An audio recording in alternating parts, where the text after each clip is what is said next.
அடுப்பத்தை வச்சுக்கலாம். 100 grams mutton keema வதக்கிக்கலாம்.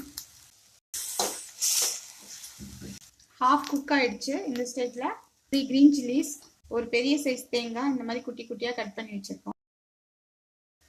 பட்டை 4 ஸ்டிக் குட்டியாக, லவங்கம் 5, இஞ்சி பூண்டு பேஸ்ட் 1 டேபிள் ஸ்பூன், உடச்ச கடலை 50 கிராம், மஞ்சத்தூள் 1 டீஸ்பூன், ஆனியன் மீடியம் சைஸ்ட் 1, தேவையான அளவு உப்பு எல்லாம் போட்டு நல்லா வதக்கிக்கலாம். ஒரு கைப்பிடி அளவு கொத்தமல்லி, 2 டீஸ்பூன் குக்கிங் ஆயில் போட்டு நல்லா மிக்ஸ் பண்ணிக்கலாம். நல்லா வதங்கிடுச்சு. இது ஆறட்டும். ஆறின பிறகு மிக்சியில் போட்டு அரைச்சிக்கலாம். நல்லா அரைஞ்சிச்சு. இந்த மாதிரி கொர கொரன்னு இருக்கணும். ஆயில் விட்டுக்கலாம். எண்ணெய் சுட்டுடுச்சு, போட்டுக்கலாம்.